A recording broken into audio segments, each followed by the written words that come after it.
Weißt du, für mich, ich glaube, ganz viel von meiner Idee über somatische Mystik oder Bewusstsein oder Erwachen oder sowas zu sprechen, kommt daher, dass ich so wahnsinnig frustriert bin mit so vielem, was in dieser Welt erstmal einfach so gehandelt wird, wie so ein normaler Prozess oder so ein normaler Zustand oder so eine normale, es ist wie, wir reden über, ja, ich bin auch ein bisschen überarbeitet, ich muss auch mal wieder runterkommen, ich brauche mal wieder Tapetenwechsel und ich habe immer das Gefühl, auf der Ebene, auf der wir da rumfrisieren, auf der Ebene, auf der wir uns da zurückziehen vom Alltag, auf der Ebene müssen wir überhaupt nichts ändern. Auf der Ebene können wir genauso gut bleiben, weil das ist so ein minimaler Unterschied. Das ist so eine mini-graduelle Verschiebung. Von dem sind wir etwas weniger überladen mit Außenwelt. Aber das ist, letzten Endes sind wir so vollgestopft mit Dingen, die wir nicht sind und so vollgestopft mit Dingen, die uns verstellen, wie wir eigentlich erleben würden oder an was wir uns eigentlich erinnern würden, dass ich auf der Ebene denke,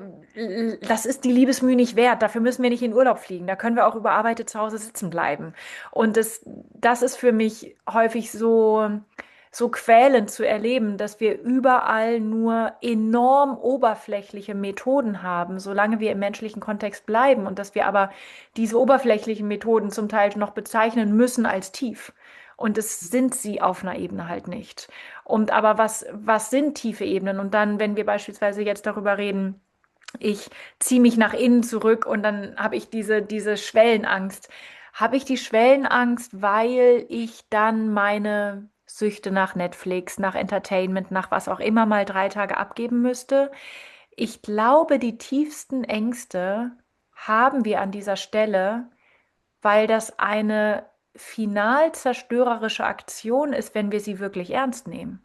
Weil wir da wirklich, das ist nicht, oh, ich sinke mal in so ein bisschen ausatmen, ich schlafe mal aus und so weiter, sondern das ist ein freier Fall, schonungslos durch alle Raster, durch alle Konzepte. Wenn wir das nicht aufhalten, wenn wir sozusagen wirklich, wirklich Urlaub im Urlaub machen würden, dann würden wir dabei die gesamte Welt einreißen. Wir könnten gar nicht mehr in dieselben Bezüge zurück, weil wir durchschaut hätten, dass das alles nur Konstrukte sind. Und das mich interessiert dieses immens Zerstörerische, was auf einer unsichtbaren Ebene passiert in einem menschlichen Leben, wenn es sich wirklich abkoppelt. Das ist nicht so ein bisschen und jetzt mal Wüstenurlaub und jetzt mal nichts und jetzt bin ich mal irgendwie ruhiger und mehr bei mir. Das stimmt ja alles. Ich bin dann ja mehr in der Stille oder ich mache mein Fastenwandern an der Ostsee und so weiter. Ich bin dann ja irgendwie ruhiger und gesammelter und so weiter. Aber das ist ja, wenn das temporär ist und wenn das auf einer Ebene durch Fasten, durch Schweigen, durch was auch immer getriggert wird, dann ist es immer noch so handsam, Hm. gemessen an dem, wie es eigentlich ist. Und eigentlich ist das ein sehr tödliches Game. Der Finales. Eigentlich ist Spiritualität oder Somatik, somatische Mystik das Zerstörerischste, was wir tun können, weil wir wirklich diese Welt nehmen und entzwei reißen, weil wir ihr die Schleier vom Leib reißen, weil wir sie ausziehen von allen Konzepten, bis sie wirklich wieder nackt und wir im Vollkontakt mit ihr Auge in Auge uns selber ins Gesicht leuchten. Und diese Ebene von was da was zerstört und wie ist das zerstört und wie zerstörerisch Zerstörung ist, da turteln wir irgendwie rum mit Kali-Energien und das ist alles nicht mal ein Zitat dessen, das ist so real. Und weißt du, wenn ich mir dann unsere Welt anschaue, wie viel sie zerreißt und wie grausam das ist, dann habe ich den Eindruck, diese Welt wird über Nacht damit aufhören. Bomben zu werfen, über Nacht damit aufhören, sich selber zu zerfetzen, über Nacht damit aufhören, einander zu bekämpfen, wenn diese Kräfte, die da wüten, an den richtigen Stellen wüten dürften. Und an den richtigen Stellen zu wüten wäre, gegen die Lügen zu wüten, gegen das Schweigen, gegen die Scham, gegen das Trauma verneinen zu wüten, dagegen zu wüten. Und dann ist für mich immer wieder Arbeit mit dem Bewusstsein wirklich wie etwas Sengendes, wie wenn von oben wirklich Feuer in diesen Moment reingegossen wird und sagt, nein, ich lasse diesen Moment jetzt nicht gehen. Dieser Moment ist heilig, denn wenn dieser Moment es nicht ist, dann ist gar nichts heilig. Wenn dieser Moment nicht Gott ist, dann ist gar nichts Gott. Das hier ist eine Entscheidung auf Leben und Tod. Und wenn mein Bewusstsein die ganze Zeit so mich zurück in den Moment brennen kann, in dem wie Kali mit Säbeln und Äxten um mich rum, alles Mögliche, wo ich in meine Story gehen will, in meinen Plan für morgen gehen will, all das einfach die ganze Zeit abschneidet, dann in diesem entfesselten, ähm, entfesselnden Inferno, darin gibt es plötzlich eine singende, friedliche Art von Stille. Darin gibt es plötzlich einen Space für das, was jetzt ist. Darin gibt es plötzlich, dass ich weich mit mir und dem Rest der Existenz bin. Und ich weiß nicht genau, was Menschen da erleben, wenn sie in Satsangs gehen und plötzlich verstehen, dass sie nicht ihr kleines Ich sind, sondern alles. Ich weiß nicht genau, was da passiert, weil ich glaube, dass das sehr authentische und auch nachhaltige Erfahrungen sein können. Aber sie scheinen nachhaltig zu sein auf einer immer noch sehr dünnen Ebene. Also es ist wie so, es gibt einen Riss zwischen zwei Kontinentalplatten und das bleibt danach abrufbar. Dieses Ich bin nicht dieses kleine Ich, sondern ich bin dieser endlose Space. Aber es gibt so wenig oder gar kein Verständnis für das, wie ein gesamter Körper, ein gesamter Mensch auf jeder Ebene von Zelle, auf jeder Ebene von Schwingung umgeschrieben wird. Es gibt gar kein Verständnis für das, wie sehr da ein ganzer Körper umgebaut wird auf allen Ebenen und wie sehr darin eigentlich eine ganze Welt umgebaut wird. Und da würden jetzt vielleicht doch viele sagen, ja doch, das gibt es schon und den Prozess nach dem Erwachen, aber irgendwie dieses ganz körperliche, ganz tantrische, ganz fleischliche, dieses, wo du auf eine Art diesem Brennen der Präsenz gar nicht entrinnen kannst durch in die Innenwelt gehen und gar nicht entrinnen kannst durch in die Außenwelt gehen, weil es zwei Versionen desselben Spiels sind. Das ist was ich in diesen mentalen Hinweisen aus unserer spirituellen Szene nicht höre. Und Mhm. wodurch ich sie auch als ganz wenig hilfreich empfinde. Und wo ich Verkörperung, Embodiment, Vibration erlebe als etwas, das uns viel tiefer in Frage stellt, viel tiefer zerreißt, viel tiefer auslöscht und viel tiefer wachküsst, viel realer. Also wo zumindest mal Bypassing kein Problem mehr ist. Und zwar, also sogar ich bin kurz davor zu sagen, leider, weil so ein bisschen Bypassing ist schon ganz schön. Und es ist wie gar nicht, gar nicht. Du findest die Göttin nur im Schlamm. Nur. Es gibt gar keine Alternative. Ich glaube, das ist auch einer der Gründe, warum ich das nicht selber als nachhaltig empfinden kann, das irgendwie von jemandem vorgebetet zu bekommen und dann die Erfahrung geführt zu machen. Weil es ist also, und ich weiß nicht, wie tief man da noch kommen kann. Ich habe den Eindruck, es geht immer noch, wie tief kann man sinken? Ja, immer tiefer. Also es nimmt halt kein Ende wahrscheinlich oder so kommt es mir jetzt vor. Und die Sache ist, nichts daran ist glamourös. Es tut halt einfach nur weh. Also es ist Ja. einfach reiner Schmerz sein und das kann man nicht wollen. Also ich empfinde das als unmöglich, das zu wollen. Es geht nur in den Momenten, in denen ich entweder überwältigt bin von dieser Klarheit im tiefen Glück, also in so einer Glückseligkeit, dass es nichts ist, was ich halten oder festhalten oder konservieren kann. Dann kann ich da rein und eben im Erlauben der Krise, also in diesem, ich habe hier doch sowieso gar keine Funktion oder gar keinen Sinn. Also wenn da nichts mehr ist, ähm, was mir glaubhaft machen kann, dass ich hier eine wichtige Rolle spielen würde. Und dann kann das einreißen oder dann kann sich das auflösen. Und dann gibt es diese verschiedenen Formen. Es gibt halt den Sturzflug, es gibt ähm, dieses Gefühl, wie so eine Brausetablette einfach sich aufzulösen. Dann gibt es dieses ganz im Schmerz aufgehen und daraus dann irgendwie, ja, also da gibt es auch viele eklige Metaphern, irgendwie wie so ein Kaugummi, der zu lange gekaut wurde, der dann auch irgendwann so komisch zerfällt. Also mein Eindruck ist bis jetzt oder meine geologische Vorstellung von dieser Innenwelt, in der sich das dann ja vor allem abspielt erstmal oder so deutlich abspielt, ist, es gibt wirklich wie so verschiedene Gesteinsschichten oder verschiedene Schichten und dazwischen gibt es wie Hohlräume oder Intrusionen, in denen man so Plateaus hat, wo man dann auch wieder völlig normal plötzlich sein kann. Aber etwas ist gegangen, also etwas ist schon auch kompostiert und abgegessen. Ja. Ähm, Und auf einer Ebene erreicht einen dann auch etwas nicht mehr. Aber es ist, also diese, diese Ernüchterung, ähm, selbst die, selbst die kann man nicht zum Ich machen. Und ich glaube, das ist das, warum ich kein großes Interesse habe, irgendwie in einer Sangha abzuhängen. Also der eine Vorteil ist halt, dass man nicht ständig Leuten erklären muss, was mit einem so passiert. Also man kann mit Menschen halt zusammen sein und die sagen, ja, ja, genau, wir sind da auch unterwegs und du musst nicht jedes Mal ein Referat halten, dass du dabei bist, irgendwie deine Ich-Grenzen aufzulösen oder die zumindest in Frage zu stellen. Ähm, und das ist gleichzeitig so, ich finde, so viel charmanter mit Menschen, die selber diesen Weg gar nicht verfolgen oder also das Mhm. eher scheuen würden, auch zu schauen, also, oder es ist für mich berührend, wenn Menschen einen trotzdem darin akzeptieren. Zwar irgendwie auch fürchten, glaube ich, weil man strahlt ja diese Infragestellung irgendwie auch aus.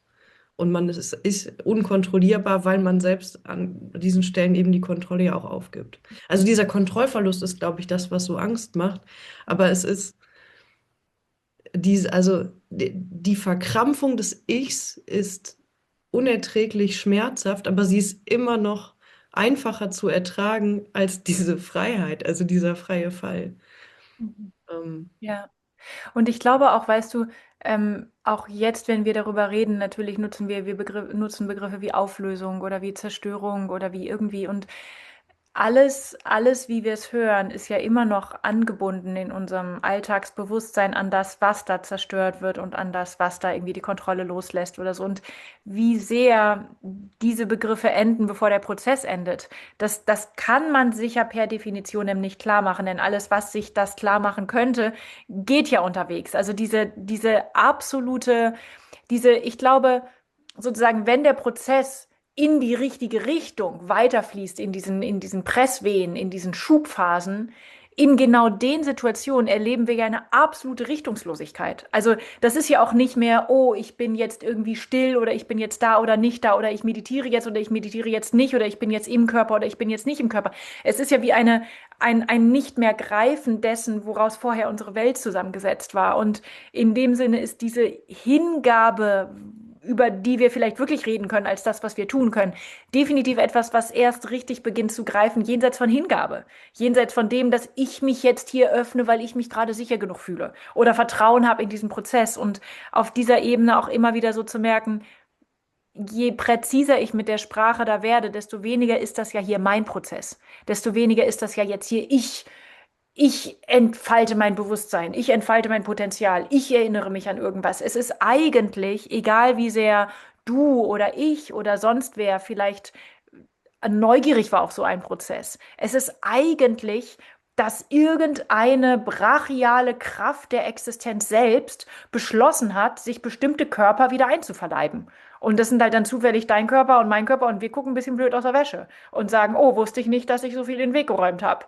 Die Existenz selber hat wenig Platz, die Präsenz wenig hat selber Platz und die Präsenz sagt, ich will hier aber Platz haben und fängt an, aus dem Weg zu räumen. Und dann erleben wir, höchst betroffen, höchst persönlich genommen, erleben wir, dass unsere Kindheitstraumata hochkommen oder unsere Themen oder unsere Trigger. Und auf eine Art ist es ein so unpersönlicher Prozess. Das ist so uninteressant. Das ist einfach nur, hier ist Unrat, der muss jetzt weg. Also es hat so eine beleidigende, unpersönliche Note auf eine Art, genau wie du sagst, wir können das gar nicht wollen. Erstens, weil es im Wesentlichen daraus besteht, dass Dinge weggeräumt werden, die wir reingestellt haben, weil wir mit ihnen nicht fertig geworden sind. Und zweitens, wir sind halt überhaupt nicht interessant. Wir erleben zwar paradoxerweise, dass wir gewollt und geliebt und begehrt werden von der Existenz, vom Leben. Wir würden quasi es nicht eintauschen gegen die Alternative, nämlich dass alles nach der eigenen Nase tanzt oder nach der eigenen Pfeife tanzt. Aber dennoch ist es per Definition etwas, was nicht in es ist wie nicht in unserem Radar. Es ist nicht in unserem Suchradar, wo wir Leben oder Glück oder Erfüllung suchen würden. Und diese absolute Kaltschnäuzigkeit. Das Leben ist so wie uns da überhaupt nichts zu schulden. Keine Erklärung, keine Schonung, keine, keine Richtung, keine Dosierung. Das ist, es ist es sagt so viel aus über den Menschen, über den Menschen an sich, über die menschliche Existenz an sich, dass wir in einem so herzlosen, auf eine Art herzlosen Unterfangen immer noch so begeistert mitmachen. Dass wir immer noch sagen, diese Art von Hingabe, die mir da abverlangt wird, meint immer noch mehr mich als immerhin alles andere, was ich in dieser Welt je gefunden habe. Das sagt schon nicht etwas aus, sondern ganz, ganz viel, weil das ist irgendwie wie eine bedingungslose Begeisterung an der Hingabe oder eine bedingungslose Fähigkeit zur Hingabe. Jetzt hast du das gesagt, die Existenz hat sich ein paar Körper ausgesucht, die sie sich wieder einverleibt. Und daran muss ich immer wieder denken, wenn diese Arroganz einen überkommt, dass man so einen Prozess mal vielleicht graduell durchgemacht hat und durch so eine Membran oder so eine Schicht durch ist und darunter ist vielleicht zufällig was Schönes. Also manchmal ist da ja wirklich was unheimlich Schönes, diese ähm, Reverwurzelung, das wieder angebunden sein an Tiefen von Existenz, die auch wirklich interessant sind, wo man dann merkt, wenn man wieder im menschlichen Feld auch unterwegs ist, dass die Begegnungen ganz anders sind, auch mit völlig fremden Menschen, also sogenannten fremden Menschen. Ja. Da gibt es ja auch wirklich schöne, abgefahrene Sachen, wo man sich dann fragt, kann man das vielleicht irgendwie reproduzieren oder kann man da irgendwie schauen, ähm, ja, ob man das tatsächlich irgendwie beeinflussen kann mit der Art und Weise, wie man dann Räume öffnet oder Schwingungen öffnet, was auch immer. Das sind jetzt alles nur Konstruktworte, aber Mhm. ich glaube, du weißt, was ich meine. Und d- äh, das ist aber ja nicht immer so. Es gibt ja auch andere Dinge, die sich dann öffnen. Es gibt ja diese Totenstille. Das ist auch nicht diese schöne Stille, das ist nicht die Klangschalenstille oder die Meditationsstille, sondern dieses Phänomen, wie alles ist plötzlich geschluckt. Also jedes Geräusch ist auch geschluckt. Und warum erzähle ich das? Ich habe eigentlich eine Frage. Ich habe eine Frage, ob du eine Idee hast, warum manche Menschen auf diesen Weg irgendwie geraten oder davon irgendwie gegriffen werden und andere nicht. Weil es gibt ja auch Menschen, die sagen, ich will aktiv auf diesen Weg. Das habe ich nie verstehen können, weil ich immer gedacht habe, ich muss nur Wege finden, auszuhalten, dass das passiert. Aber ausgesucht hätte ich mir das nicht, glaube ich. Mhm. Also, Mhm.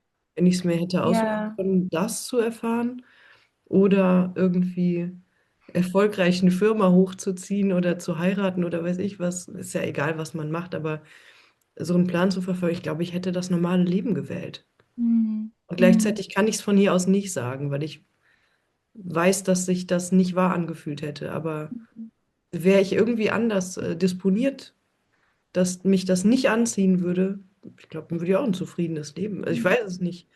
Aber in Mhm. dieser Arroganz denkt man manchmal, ja, das ist ja eh alles nicht wahr. Aber Ich weiß es ehrlich gesagt nicht. Also erstmal gehe ich davon aus, und da kann man aber auch ganz zu Recht sagen, das ist halt mein Weltbild, das ist halt mein Konzept, dem ich gerade irgendwie anhänge.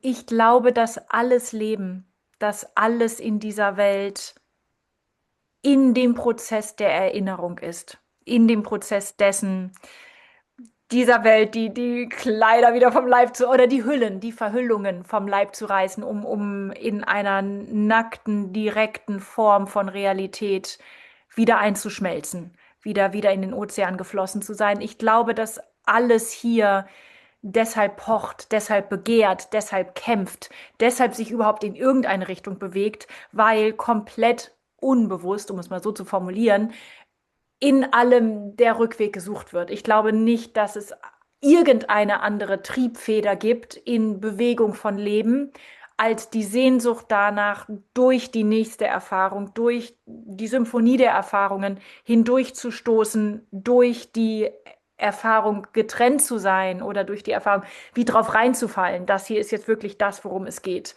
Und insofern gibt es keinen Unterschied zwischen denjenigen, die auf diesem Weg sind und denjenigen, die nicht auf diesem Weg sind.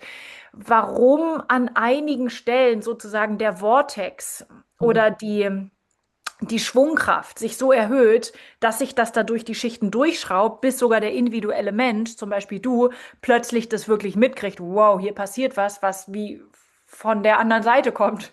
Freunde, man kann das nicht sehen, aber es ist sehr real und ich würde gerne mal drüber reden können, oder? Also, das weiß ich nicht. Ähm, was ich glaube, ich weiß, ist, dass es nicht, ich glaube, niemandem je gelungen ist. Ich glaube, nicht, keine Tradition, niemand hat je gesagt, das kann man mathematisch so und so voraussagen. Natürlich gibt es dann die Konzepte wie durch Karma, aber damit kannst du alles erklären. Gutes Karma und dann ist es irgendwie jetzt kurz davor, dass irgendwie dir der Deckel wegplatzt und schlechtes Karma und so weiter. Aber es ist de facto so, einige Menschen machen nichts anderes, als in Paris in einem Café zu sitzen und einen Espresso zu trinken. Und plötzlich knallt ihnen der Deckel weg. Und andere arbeiten 20 Jahre lang mit den schlimmsten Schmerzen im Körper, weil sich so viel Energie durch sie durchdringt. Und die wollten einfach nur heiraten und eine Firma hochziehen. Wirklich einfach nur das. Das heißt, es gibt diesen Aspekt, der ist messy. Es gibt diesen Aspekt, der ist chaotisch. Es gibt den Aspekt, der ist ungerecht. Es gibt den Aspekt, der ist nicht erklärbar. Und auf eine Art finde ich es auch unrealistisch. Also egal, wie weit wir jetzt mit Worten reingehen in den Raum von wir wissen es und wir wissen es hier und wir wissen es dort. Bis wohin wollen wir da kommen? Bis zu den Füßen der Göttin und wir haben alles gewusst. Früher oder später fangen wir sowieso an zu staunen und es nicht zu wissen und das auch zuzugeben. Das heißt, warum nicht auch schon an dieser Stelle? Was wissen wir schon? Ich glaube schon, dass es einen Unterschied macht, ob wir das selber wollen oder nicht.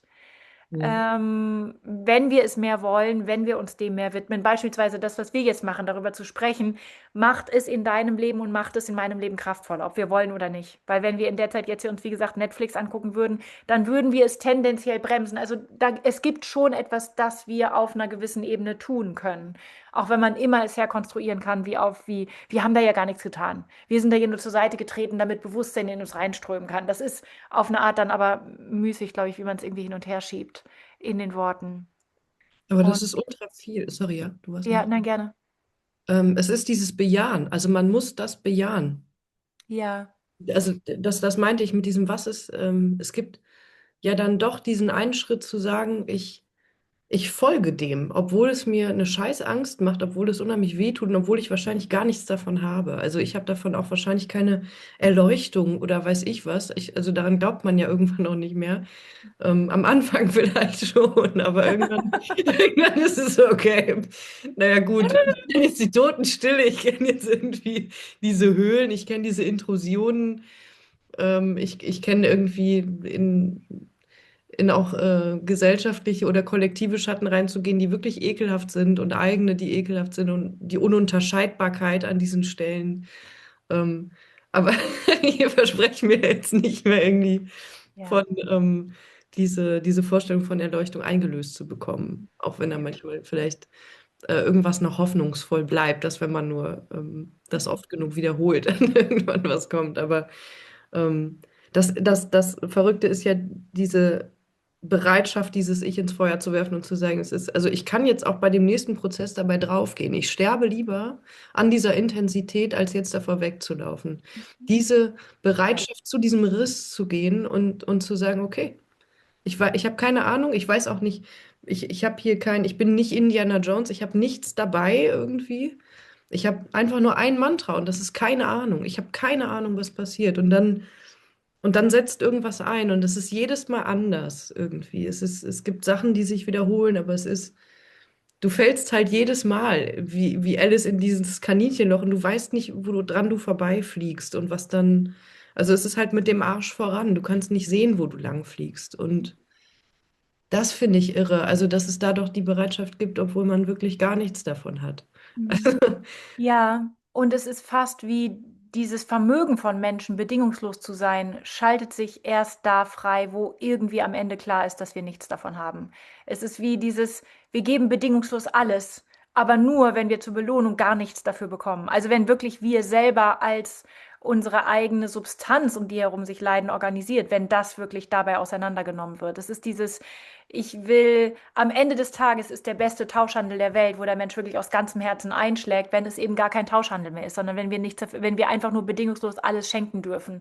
Und ich finde diese Worte, die du gibst, dieses alles opfern, alles verbrennen, dieses alles als Opfergabe darbringen, das finde ich sehr, sehr passend. Und an der Stelle gibt es ein ultimatives Empowerment in dem Sinn, dass wir ultimativ was machen können. Also sozusagen dafür können wir mehr machen als für alles andere. Also genau an dem Punkt, wo wir so drauf rumreiten, du kannst nichts tun, setz dich einfach hin.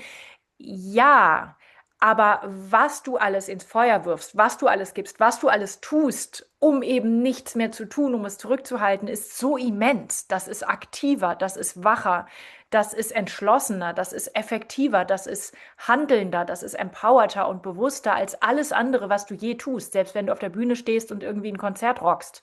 Das ist nichts in Bezug auf Präsenz im Vergleich zu dem, wie du da von allen Seiten aus ja, wie dich nicht mehr gehen lässt, den Moment nicht mehr gehen lässt. Und eine Sache, die ich so faszinierend immer wieder finde, ist dieses, wie sehr dieser ganze Weg, auch dieses, wenn du sagst, man kann es runterbrechen auf dieses, du musst Ja sagen oder du musst, also was heißt du musst, aber du erlebst dich als ein einziges wildes, rücksichtsloses Ja.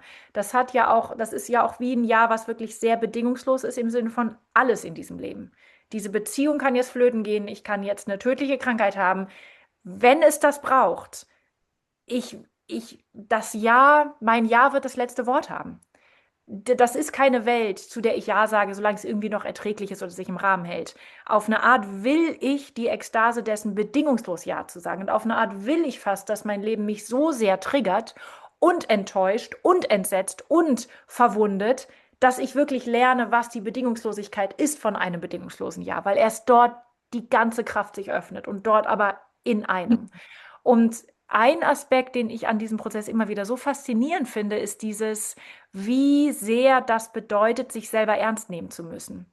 Vielleicht fällt das nur mir auf, weil ich so lange gelernt habe, mich nicht ernst zu nehmen. Aber dieses, wie sehr, also wie besessen ich davon sein muss, dass meine Wahrnehmung von dem, was im Leben wichtig ist, Raum hat, dass die Frage dessen, was im Leben wichtig ist, Raum hat, bis ich die verdammte Antwort gefunden habe. Dieses drauf insistieren, statt sich abspeisen lassen. Das ist für mich, wenn ich das nicht lernen würde, würde ich überhaupt nicht vorankommen, gar nicht. Also es ist dieses rücksichtslose sich ernst nehmen. Vor dem Hintergrund erst wird mir klar, wie sehr wir in dieser Welt den Preis zahlen, das Ticket zahlen oder an dieses Ticket zahlen müssen oder einlösen müssen, uns fundamental nicht ernst zu nehmen. Fundamental nicht. Wir könnten fast nichts in dieser Kultur machen, was man als das Funktionieren von einem erwachsenen Leben bezeichnet, wenn wir uns nicht fundamental nicht ernst nehmen würden. Also auch da, wie sehr verkörperte Spiritualität der Sprengsatz ist. Der Sprengsatz. Das beendet die Kriege, das taucht die Menschen in Selbstliebe. Das ist der Sprengsatz über Nacht. Das ist kein, ja, ja, also mir kommt der Begriff von Kernspaltung und Nuklearbomb und gleichzeitig ist es nochmal wieder runter. Also es ist wie unterhalb von Materie wird gespalten oder oberhalb von Materie, wie auch immer. Also die Welt wird eingeschmolzen, die Welt verschwindet, die Welt wird verschluckt. Sie wird nicht einfach vernichtet, sondern sie, sie, sie endet und wird neu geboren. Diese Art von, was ein Mensch da absorbieren kann und imitieren kann, das ist immens. Ist wie das Absolute, was sich in einem Menschenleben zeigt. Und dann vor dem Hintergrund verstehe ich, warum es so viel bequemer ist, auf den Menschen draufzuhauen. Hauptsache ihn nicht ernst nehmen müssen. Man hat es am Ende ja mit einem Gott zu tun. Es ist diese verkörperte Infragestellung dieser unglaublich starken Kulissen. Mhm. Also Ja. vielleicht ist das ein Hinweis darauf, welche Menschen diesen, also jetzt nicht, weil es irgendwie eine besonderer Schlag Menschen wäre, sondern wo so eine Disposition ist, dass es wahrscheinlicher ist, dass diese Sachen einreißen und diesem Riss gefolgt wird. Hm. Aber vielleicht betrifft das Menschen, die auch dieses Gegengewicht haben von sehr sehr viel ernst nehmen dieser Außenwelt, sehr viel ernst nehmen dieses Schauspiels auf einer Ebene. Also sehr viel ähm, sich dem anpassen wollen oder dem sich andienen wollen, um zu überleben. Sehr viel Kollaboration eigentlich damit. Dann dieser Hohlraum, der vielleicht auch dazu gehört, wo man diese Ablösung davon auch schon in sich kennt. Und ich glaube, dann öffnet sich auf eine Weise, also es ist jetzt so ein Bild, aber da öffnet sich auf eine Weise dieser Raum von Totalinfragestellung. Ist möglich. Weil du musst diese Kulisse hassen können.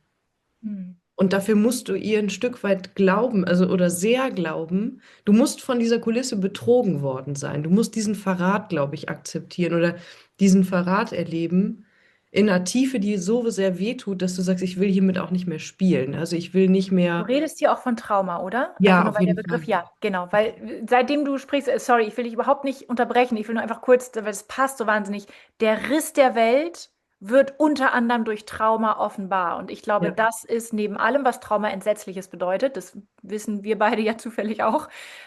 Und neben all dem ist das der große Kuss durch Trauma. Es ist der Riss der Welt, ist in dem Moment der Traumatisierung offengelegt. ja. Und das ist für viele oder vielleicht alle der erste Durchbruch von Wahrheit, was Trauma immer zu einer Hassliebe macht. Sorry, ich will dich jetzt gar nicht genau, Nee, aber voll, einfach diese. das ist genau das. Ich glaube, das ist genau diese Spannung, die ich meine und die mit Trauma total gut angesprochen ist, weil du willst, man hat sich vielleicht diesem Schauspiel angedient in unglaublicher Erschöpfung, bis man sich, bis man sich leer erschöpft hat und dann wirst du sowieso zurückgezogen. Ja. Und dann kann es aber sein, dass man da trotzdem irgendeine merkwürdige Form von Kraft aufgebaut hat, zu sagen, okay, wenn ich mich dem anpassen kann, dann kann ich mich auch einem ganz anderen Phänomen anpassen, was vielleicht negativ dessen ist. Und ich glaube, das macht es möglich, auch in diese inneren Traumafigurationen, das sind ja, manchmal sind das wirklich sehr bildhafte Dinge oder Gänge, durch die man durchrauscht. Also wirklich wie das mit dem inneren Riss, das ist nicht nur ein Bild, sondern das ist wirklich da ist wirklich, also man ist ja wirklich zerfugt irgendwie und also diese merkwürdigen Fähigkeit von Anpassungsfähigkeit, von vielleicht auch List, die man sich im Schauspielern mit der Außenwelt, dem man vielleicht irgendwie mal geglaubt hat, ähm, angeeignet hat, das kann man da drin auch nutzen. Also das kann man unter Tage auch nutzen. Und man kommt damit auch durch. Man kommt auch mit den Sachen durch, die man irgendwo gelesen hat. Also mit diesen Bewegungen des Minds oder Sachen, die man aufgeschnappt hat. Du kannst alles nutzen. Du kannst einen Tanzkurs nutzen da unten. Also du kannst wirklich diese ganzen Skills, mit denen man die Lüge unterstützt hat, nutzen, um sie zu wenden und die Lüge als Lüge zu entlarven oder Mhm. der Unterwelt zu dienen, sage ich jetzt mal Mhm. in diesem Sprech. Und dazu durchzukommen, um durch den eigenen Riss in den großen Riss zu rauschen. Mhm. Also diese Abbildung des großen Risses im Kleinen, das finde ich mega sinnvoll von dem, was du sagst. Also der Zugang zum großen Trauma durch das eigene Trauma. Ähm, worauf ich hinaus wollte, war dieser Verrat, der musste passieren. Dieser Verrat muss so groß werden, dass der Sprung durch die Membran in das eigene Trauma bereitwillig passiert. Mhm. Und Die also Breite. es muss irgendwann einmal zu viel werden, dass dieser Backlash kommt, oder? Ja.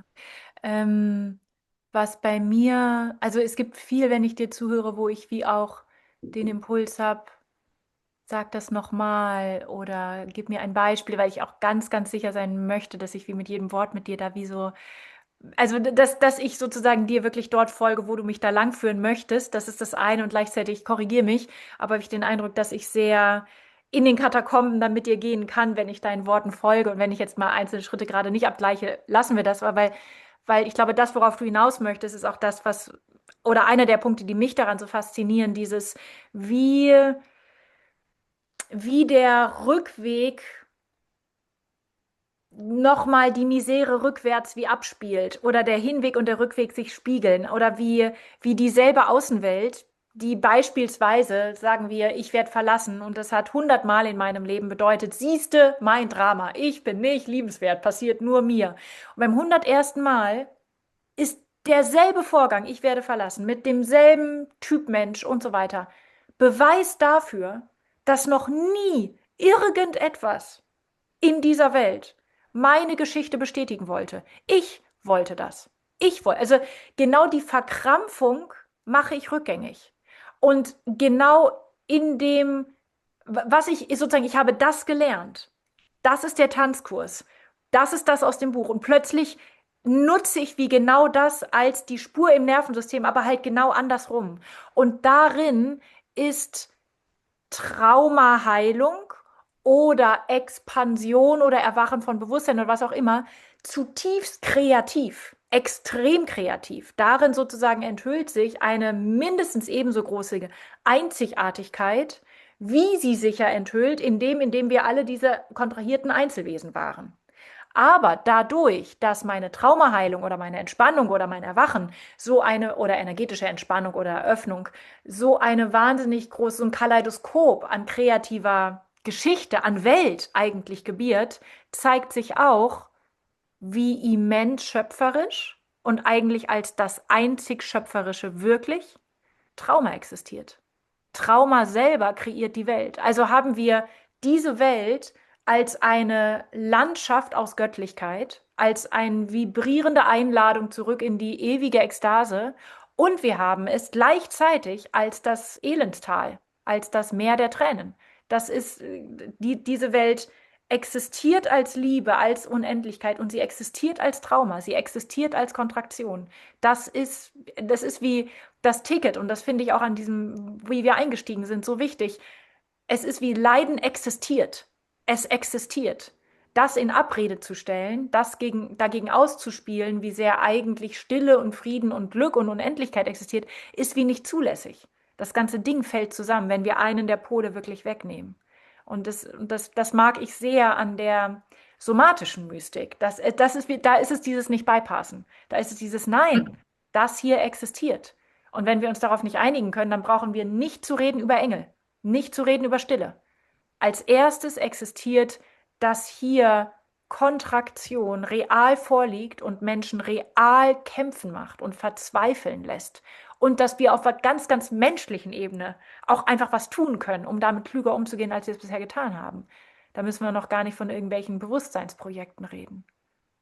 Das ist geil, was du sagst mit dem Kreativen. Also ja, also es ist quasi ein kreativer Prozess, der kein Konstruktionsprozess ist, sondern es konstruiert sich selbst oder es reißt sich selber weiter ein durch die Individuen und an diesen Grenzen könnte man sagen, wird der Riss eigentlich zur Wurzel oder wird der Riss eigentlich zum neuen Nervensystem? Also Ich da habe muss gerade ich so ein unsere, ja. Nee, ich mag dir gerade ein Bild vorschlagen, aber einfach um eigentlich abzutasten, ob es das ist, was du ungefähr beschreiben möchtest. Ich habe gerade das Bild, also zum Beispiel sagen wir mal, du nimmst ein Streichholz und reißt es an einer Stelle entlang und es gibt diesen Schweif aus Schöpfung. Es gibt dieses Feuer, diese Lichtspur. Ob es das ist, was du meinst. Und in dem Sinne scheint es ein bisschen so zu sein wie, hier ist die Welt, der normale Mensch, Mister Meyer, und plötzlich trifft ihn der, was weiß ich, der Deckel fliegt weg. Das heißt, die Unendlichkeit macht diesen Riss und dazwischen passiert das Aufflackern vom Licht, was da passiert, wenn sozusagen Transzendenz und Welt kollidieren, um es in diesem Bild zu sagen. Und das ist dieses zutiefst Schöpferische, was nicht hat, dass jemand Drittes drauf guckt und sagt, wir hätten hier gerne eine Blume und hier gerne eine Symphonie, sondern was im freien Fall aus sich selber heraus ebenso entsteht, wie es auf eine Art nicht entsteht, weil es ja gleichzeitig nur ins Nichts fällt oder aus dem Nichts kommt. Oder es existiert eigentlich an der Stelle, an der die Welt aufhört zu existieren. Das ist ein mega schönes Bild. Also ich bin von was anderem ausgegangen, aber ich glaube, dieser Rausch, es ist ja eigentlich ein Rausch, ähm, der ist, der ist unheimlich kraftvoll und unheimlich wichtig auch. weil wir es sonst vielleicht auch nicht aushalten können, wie sehr wir zersplittern. Also wie sehr in meinem Erleben Trauma, Arbeit, ich will jetzt nicht mal von Heilung sprechen, aber also Arbeit damit und Umgang damit finden. Ganz kleine Brötchen, ich weiß genau.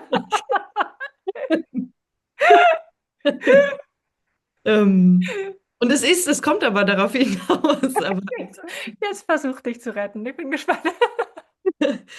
es ist eigentlich eher erstmal diese Neugierde. Ich will gar nicht, dass die Risse wechseln. Ich will, Ja. dass dieser Steinschlag, der auf die Windschutzscheibe kam, dass der diesen Riss vielleicht irgendwie, also vielleicht ist jetzt halt irgendwie die Scheibe kaputt, aber dieser Riss fasert sich immer weiter. Und das nicht zu fürchten, sondern zu sagen, ich verfolge das nach, kann einerseits bedeuten, der reißt sich und verfasert sich halt vielleicht in ganz andere Nervensysteme, wo wir merken, wir sind Ja. sowieso immer schon ja gerissen und immer schon dadurch verbunden. Und das ist, wie neue Neuronen entstehen in diesem transpersonalen Raum.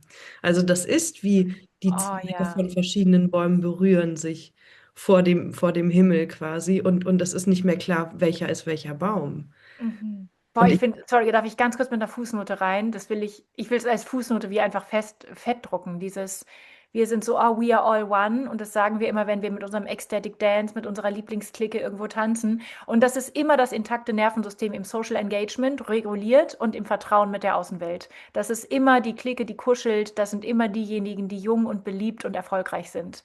Wenn wir wirklich davon reden, dass wir eins sind, dann sind wir das über den Riss, dann sind wir das über die Hölle, dann sind wir das über die dunkle Nacht der Seele, dann sind wir das dort, wo wir eben aus dem Weg gesprengt wurden und wirklich gesprengt, gebombt wurden. Deswegen, also da ist es sozusagen die große Form von Einssein, statt die kleine Form von Einssein von, boah, ich wusste genau, was du fühlst, da drüben im Raum.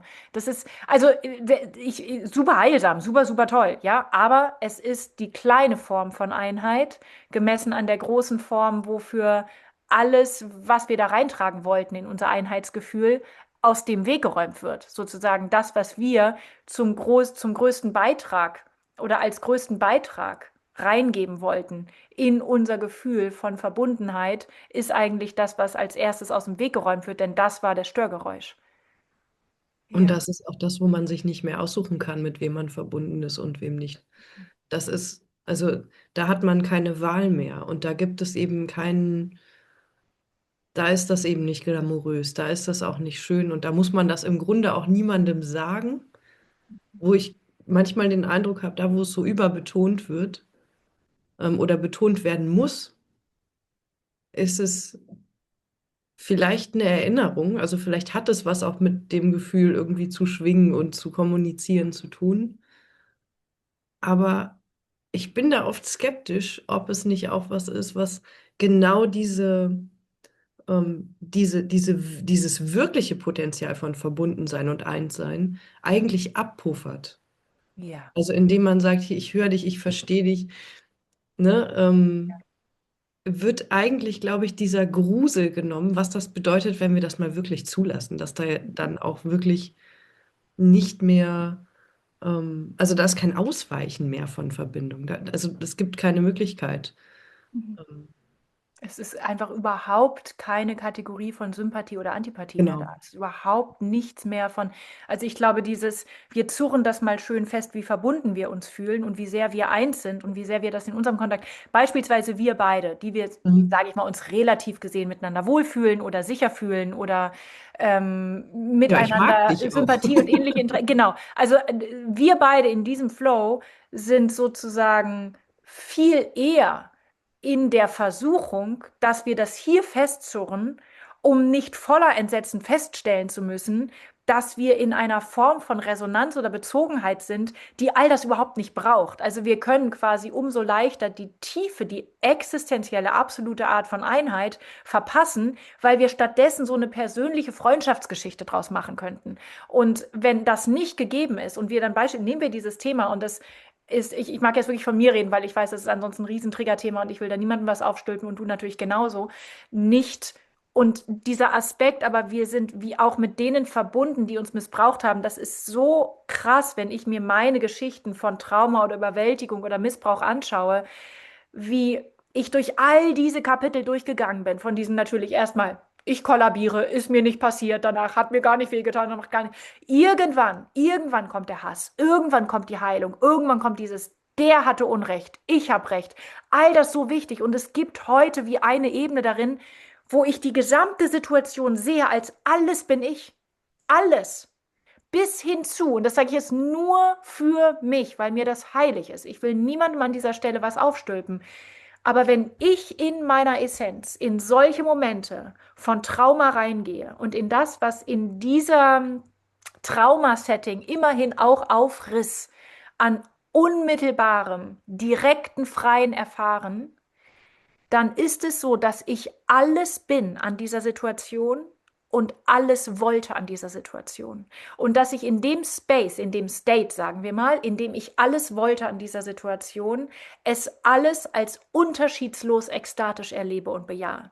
Es gibt keine Möglichkeit, die Traumasituation schöner zu machen, indem sie weniger traumatisch ist. Das ist wie, es gibt keinen Bedarf an dem, wie es war oder ist, irgendetwas zu ändern. Und das ist die Radikalität, die Dreistigkeit, die Unverschämtheit, mit der meine Geschichte so tief geschluckt wird, das ist wie, das ist so dreist. Da endet alles dran. Wenn eine Geschichte wirklich endet, dann endet nicht nur, dass ich sage, ich muss dir mal von meinem Stiefvater erzählen und davon, dass der mich nie angelächelt hat, beispielsweise.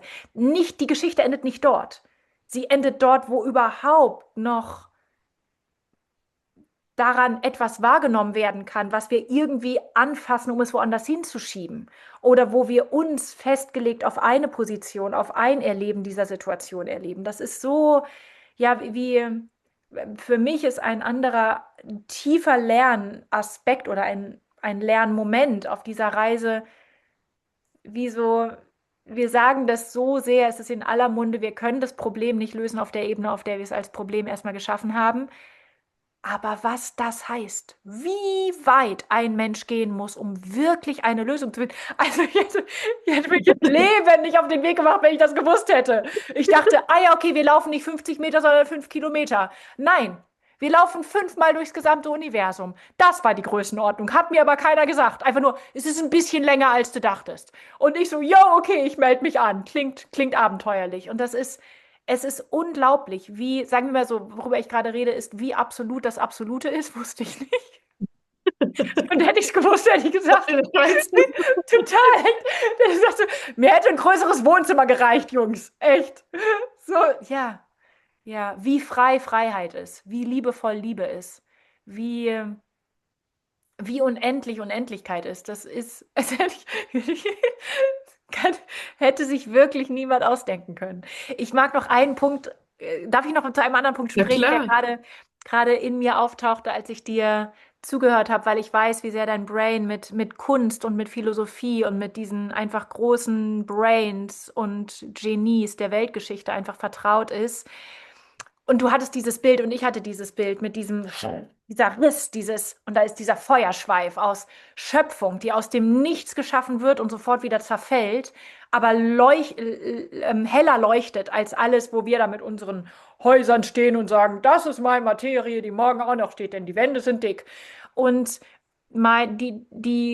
das Bild oder das, was ich da reingeben wollte, ist, wenn Künstler Kunst schaffen, oder wenn Philosophen Wahrheit lieben und denken, dann stehen sie in diesem Feuerschweif. Die stehen da, die tunken wie ihr Brain da rein und es rauscht da einmal durch und von dort fallen sie auf die Erde und malen. Von dort fallen sie auf die Erde und denken. Von dort fallen sie auf die Erde und es ist wie das passiert. Das ist Genie. Das ist menschliche Intelligenz.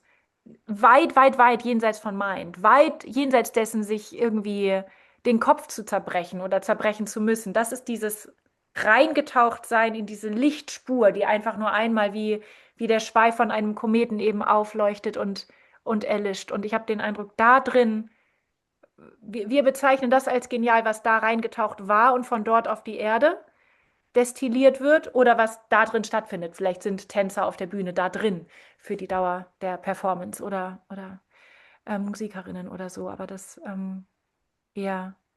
wie so ein Bild von Zuordnung. Woher kommt Kunst und warum, was ist das Kostbare an Kunst? Was soll, ist das Kunst oder kann das weg? So, also wo ist der Unterschied? Das ist der Unterschied, ob es einen Raum atmet, wo das Absolute und das Menschliche ähm, in einem kosmischen Schöpfungsakt sich findet und darin leuchtet Welt auf.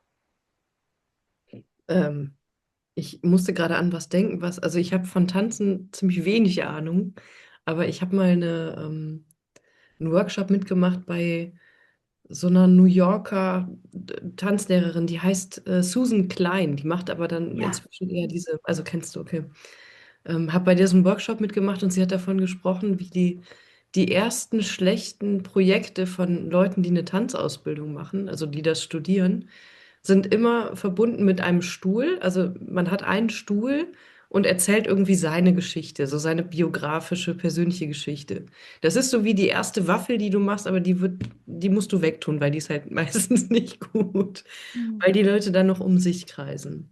Mhm. Dann gibt es aber diese Menschen oder dann gibt es Prozesse, die man ja auch beobachten kann, so durch so Werke hindurch, wo die Leute anfangen, sich einerseits von den kollektiven Ästhetiken und von dem, dem man sich eben so andient, abzulösen und sich davon frei zu singen, frei zu schreiben, was auch immer. Und auch von diesem eigenen Bedürfnis, für sich gesehen zu werden, also als sich gesehen zu werden. Und dann wird beides benutzt, also beide Sprachen werden auseinandergerissen, durchmischt und benutzt, um eigentlich das Publikum zu verführen Mhm. in diesen Strom, der sich, glaube ich, wirklich wie so ein, also so erlebe ich das, keine Ahnung, so erlebe ich das, wenn ich Foucault lese. Ich habe das Gefühl, der verarscht uns von zwei Seiten und gleichzeitig ist er total ehrlich. Also er ist einfach nur brandehrlich. Und zugleich ist klar, dass man muss ihm glauben, um zu merken, wie sehr er lügt oder wie sehr er auf was anderes hinaus will, was sich in manchen Passagen völlig ehrlich ausspricht. Also Künstler, die ich spannend finde, die verraten sich schon auch selbst. Man darf nur nicht zu früh sie einordnen wollen oder man darf sich nicht sicher mit ihnen fühlen. Denn das ist keine Sicherheit. Also, wenn irgendwo sowas wirklich passiert, dann ist das keine Sicherheit. Man wird aber dahin verführt, sich darauf einzulassen. Also irgendwie wird eine halbwegs sichere Situation geschaffen, aber das ist auf jeden Fall eine Attrappe, denn dieses Klaffende darunter, das fängt an zu vibrieren, das bewegt die Trommelmembran, das bewegt halt das Instrument. Dieses Nichts oder was auch immer es ist, diese Dunkelmaterie, die uns alle durchfährt. Und ich glaube, da gibt's einen qualitativen Unterschied zwischen diesem, wo du meintest, ist das Kunst oder kann das weg? Da gibt es für mich auf jeden Fall einen qualitativen Unterschied zwischen dem, was versucht, Publikum zu generieren, um sich selbst festzuklopfen und was versucht, Publikum, um etwas zu versammeln, was ein gleißender Abgrund ist, was ein Ja. schwarzes Loch ist, was halt, wo die Objekte oder die Show oder was auch immer, die Lektüre, die Literatur, die sich ergibt, das ist der Ereignishorizont um das schwarze Loch. Genau, es ist gerade wie, es gibt den Vortex hin zu mir Ja, und es gibt den Vortex hin zum Riss. ja, Und die Genies, vor denen wir niederknien, sind diejenigen, die sagen, hier entlang, hier ist der Abgrund, hier ist der Riss und hier ist die Offenbarung.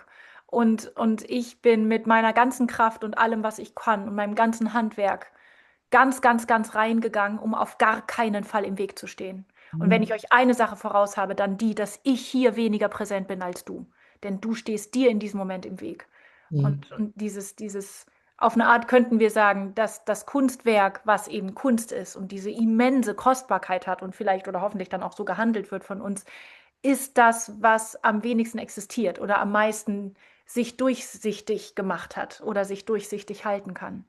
Ja, Ist das vielleicht das als, es wäre interessant, das als eine Definition von Kunst, je mehr du hindurchschauen kannst, je mehr du, je mehr du erinnert wirst, wie sehr du hindurchschauen kannst, je mehr du empowered wirst oder ja befähigt wirst, hindurchzuschauen. Zuerst durch dieses Bild, zuerst durch diese Performance, ja, aber dann durch die ganze Welt und dann durch dich selbst.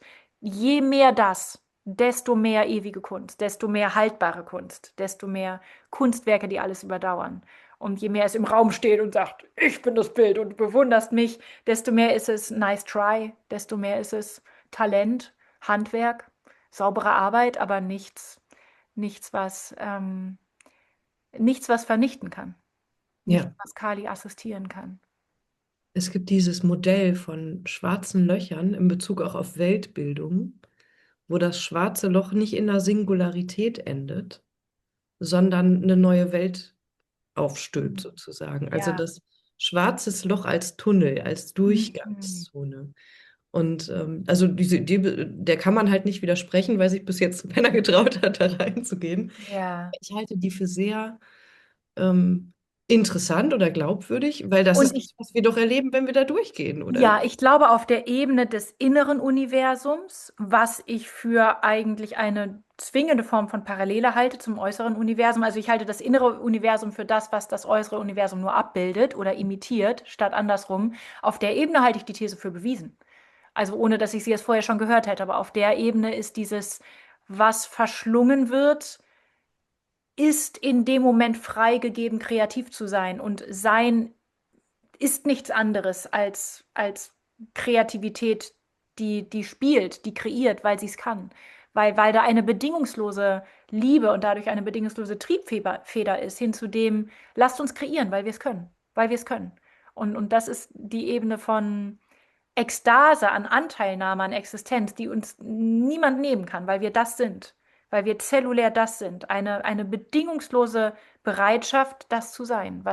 Und dann auf der Ebene von Ilan fällt mir alles möglich auf die Füße und es geht wirklich schief.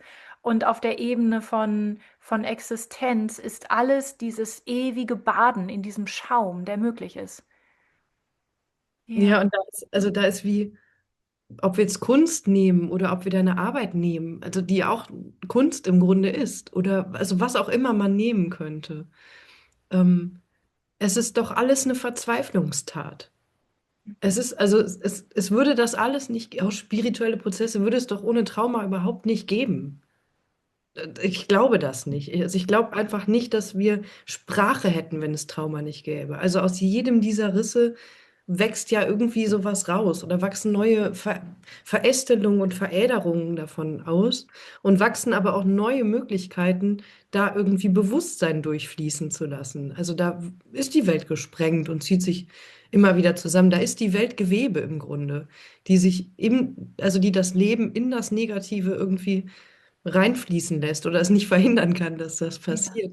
Und vielleicht könnte man sagen, dass die gute Kunst oder das, was die gute Sprache, wir haben auch immer diese Frage danach, wie man sprechen kann, die macht nichts anderes, als ihre Attrappenhaftigkeit nicht zu leugnen, aber die ist diese Erinnerung daran, dass hinter dem Spiegel was ist. Also das, was das Echo erzeugt, ist der klaffende große Raum hinter diesem ganzen Kram. Und das wird im Individuum, das sich das anschaut oder das das Programm mitmacht, in Bewegung versetzt. Also bei mir war das so, das habe ich gemerkt, als ich das erste Mal irgendwie bei dir einen Kurs gemacht habe. Ich gedacht, okay, danke, endlich darf diese riesen Dunkelheit mal in Bewegung kommen. Hier ist irgendetwas, passt so gut, also kann ich so hören oder nehmen oder umsetzen, dass diese kleine Vibration an der Kontaktstelle das andere auch mit in Bewegung bringt und sich nicht hier vorne beruhigt an der Wand, die so stabil gebaut ist. Und ich glaube, das ist etwas tief Befriedigendes und tief Beängstigendes an guten Sachen oder an Sachen, ähm, die das in die Welt setzen, als wirklich wie so eine Tür, die kein Haus hat, im Grunde, ähm, dass dass diese Räume miteinander vibrieren. Also ich und ich in dem Paralleluniversum oder wer auch immer in dem Paralleluniversum, dass dem, wo ich gerade drin bin und was ich sehen kann, was ich als Wirklichkeit irgendwie mir akzeptieren kann, ähnelt, aber ein paar Sachen sind auf eine ganz bestimmte Art und Weise anders. Also wie hier bei Alice hinter den Spiegeln. Es ist vielleicht ein bisschen bedrohlicher oder es ist ein bisschen verschoben, aber es hat Ähnlichkeiten. ich glaube, dieses Echo aus, also was wirklich bis in die andere Welt, bis in die nicht vielleicht sonst betretbare, umgestülpte Welt reicht, das ist das, was diese Sachen so überdeutlich und so kraftvoll machen, weil da vibriert was mit hinein, was nicht aus unserer Welt kommt. Und es ist wie das Wesentliche setzt sich in der Arbeit, im Menschen, in der Menschheit, im Zeitalter. Es setzt sich nur in Gang vom Rand aus. Wir sind Ja, immer am Rand. Wir sind alle am Rand. Wir sind alle verzweifelt. Wir können alle nicht mehr. Wer da irgendwie wohlgegründet mit beiden Beinen im Leben steht, ist so wie, okay, viel such dir eine Spaß. bessere such dir eine bessere Startposition oder sei halt irgendwie was auch immer. Sei halt eine stabile innere Mitte. Aber das ist nicht, daher kommt nicht, ähm, daher kommt nicht die Transformation, um es so zu, also dieses, ich mag das sehr, dieses, wir wollen hier doch alle sterben, wir sind hier doch alle verzweifelt. Das ist wie, wäre es weniger als das, müssten wir auch gar nicht anfangen. Wir müssten es nicht mal versuchen, weil wir nicht an den Stellen stehen, an denen wir Wesentliches lostreten können oder an denen auch sich Wesentliches in einem Menschen öffnet. Ja. Und das Liebe ist, Nina, ich könnte 100 ja, Jahre noch mit dir sprechen, das werden wir noch machen. Ja, verzeih, magst du für jetzt noch Lesezeichen setzen oder Prompts, dass wir wissen, wo wir weitermachen, oder? voll gerne. Also es gibt eine Sache, die ist mir jetzt zu sehr untergegangen, das war mir aber unheimlich wichtig, das hast du angesprochen. Also dieses Phänomen, dass wenn man durch den mörderischen Hass durchgegangen ist auf die Mhm. Menschen, die Ja. einem etwas angetan haben, dann öffnet sich da so ein merkwürdiger Raum, oder nicht merkwürdig, aber da öffnet sich dieser Raum, in dem man plötzlich all das ist. Mhm. Also ich kann das nicht, ich möchte das nicht einfach nur paraphrasieren, was du gesagt hast, aber dieser Raum interessiert mich auch noch mehr, weil ich den auch kenne. Und es ist gleichzeitig so interessant, darüber zu reden, weil es ist so selten, dass man das kann oder dass man sich Ja. das trauen kann, weil das ist auch schwierig, Menschen zu erklären, die diesen Raum jetzt nicht betreten oder die da gerade nicht sind. Mhm. Und das kann man niemandem andrehen. Das ist auch sehr Mhm. wichtig, glaube ich. Aber trotzdem finde ich es unheimlich, also ich finde es umso wertvoller, Mhm. da gemeinsam vielleicht nochmal reinzugehen, falls du da Ja, Lust hast. ja, Also da würde gerne, ich ein Lesezeichen unbedingt setzen wollen. gerne. Weil Ja. da bin ich eben ein bisschen drüber hinweg, aber eigentlich war Mhm. das, da war eine Tiefe, da ist ein tiefer Riss aufgegangen. Ja, ja, gerne. Sehr gerne. Und auch, also ja, inhaltlich und als Metastudium, wie macht man das in der Sprache drüber zu reden, in einer Welt, die gelernt hat zu sagen, ja, ist es dann so richtig statt anders? Und Mhm. zu sagen, Ja. sobald wir versuchen, das so zu erleben statt anders, können wir gleich ein radikales Vergebungsritual machen, wovon ich, wenn man mich fragen würde, immer abraten würde, weil ich denke, okay, solange du ein Ritual dafür machen musst, bist du im Nervensystem nicht mit der Energie genug in der Bewegung gewesen. Also wie ist eine Sensibilität, die gleichzeitig nicht Aspekte der Multidimensionalität von Trauma mundtot macht? Weil dann haben wir, Trauma öffnet den Raum, wo es nicht darum geht, so ist es statt anders. Das ist richtig, das ist falsch, sondern wo alles gleichzeitig koexistieren kann, weil wir in den Urhexenkessel von Schöpfung selber rein, also wo sozusagen die ganze Welt noch gar nicht zusammengesetzt ist, um dann schwarz oder weiß zu sein. Das heißt, wir können über Trauma reden im Sinne von Wahrheit und im Sinne von Irrtum, im Sinne von Kontraktion und im Sinne von Erlösung, im Sinne von Problem und im Sinne von Heilung. Wir können all das im Trauma finden. Und ein Teil von Trauma wird eben immer mundtot gemacht, weil wir in dieser Kultur so drauf versessen sind, zu sagen, oh Gott, du armes Traumaopfer, ich muss dir helfen. Was in sich ziemlich problematisch ist, auch in den Implikationen, wie sehr es Trauma-Überlebende, wie zum Beispiel dich oder mich oder andere, auch disempowert. Und Voll. wie können wir wirklich einen Kraftvortex nach einer Traumatisierung in Gang setzen, indem wir alle Aspekte tabufrei erwähnen und nebeneinander stellen dürfen. Und das in sich ist wahrscheinlich sogar ein noch viel zumindest vorgelagerter oder wichtigerer Aspekt dessen, als was wir dann inhaltlich darüber irgendwie austauschen können und super, super gerne. Ja, das machen wir unter Ich anderem. habe auch den Vorteil, keine Therapeutin sein zu müssen. Ja, Also nicht ja, in ja. Und weder Recht haben zu müssen, noch Unrecht haben zu müssen. diesem, Uns jenseits dessen bewegen zu dürfen. Weder verwundet noch unsterblich, noch sterblich, noch genau. Also all das nicht zu schulden. Diesen menschlichen Kontext, diese menschlichen Narrative nach Trauma nicht zu schulden. Ja. Hast du denn auch irgendwie noch ein Lesezeichen oder Ich irgendwas? habe ich habe nicht das Lesezeichen noch, aber ich habe genau diesen Aspekt noch, über den ich häufiger nachgedacht habe und der mir jetzt noch mal wichtig scheint. Also, es einfach noch mal zu unterstreichen.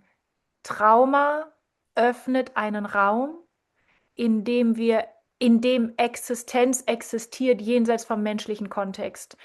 Alles, was die Menschen und Methoden, die Traumaüberlebenden nachweislich helfen, das ist toll und das ist gut und das sollen sie weitermachen.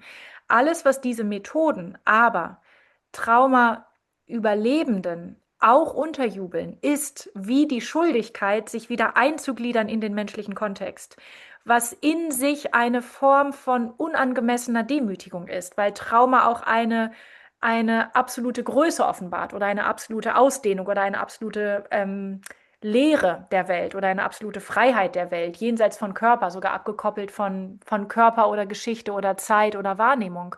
Und dann danach das heilen zu sollen innerhalb dieser menschlichen kulturellen Matrix, kann nicht funktionieren, weil wir zwei Dinge gleichzeitig versuchen. Das eine ist Dysregulation im Nervensystem, können wir ja machen, aber das andere ist wie den Riss ungeschehen machen wollen, was per se nicht geht, weil damit der kleine Flussarm versucht, den ganzen Ozean in sich aufzunehmen. Das wird einfach nicht funktionieren. Und das interessiert mich, weil ich darin unbewusst das Manöver sehe, Trauma nicht zu erkennen als ein Heilungsportal im ganz großen Stil. Ähm, Das heißt, in dem ernst zu nehmen, wie entsetzlich Trauma ist, nehmen wir ernst, wie entsetzlich Trauma ist. Und das sollten wir tun und noch viel mehr tun. Und wir dürfen es nicht ausspielen gegen das, wie immens Trauma auch in Bezug auf Öffnung ist. Und an der Stelle kleben wir zwei Dinge zusammen und sabotieren einen Horizont von Heilung, der andernfalls oder geheilt sein und Einblick darin haben. Wir sabotieren diesen Horizont, der andernfalls für alle Menschen nach Trauma als wie nach einer Initiation aber offen wäre. Hm. Und erst eine Kultur, die beides kann, nämlich dieses, was brauchst du von mir? Wie viele Stunden Social Engagement, wie viele Stunden Körperarbeit, wie viele Stunden dir zuhören und Taschentücher reichen? Und wie viel dir lauschen in dem, was du gelernt hast? Wie viel deine Freiheit bestärken? Wie viel deine Initiation bezeugen? Wie viel dessen brauchst du auch? Eine Welt, die nicht beides gleichzeitig balancieren kann, ist eine Welt, der ich halt nicht abkaufe, wirklich heilen zu wollen. Und ich kaufe dieser Welt nicht ab, wirklich heilen zu wollen.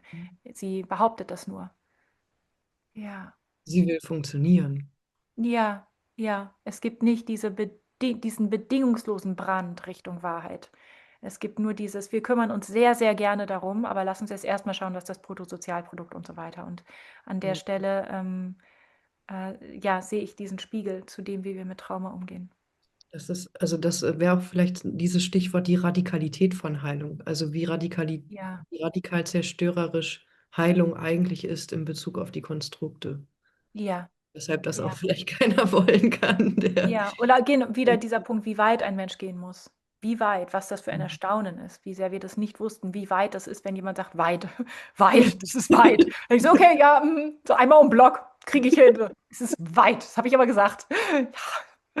Ja, Ja, gerne. Nina, tausend Dank. Große Danke Umarmung dir. zu dir. Zu dir auch. Mit Lesezeichen. Bis bald.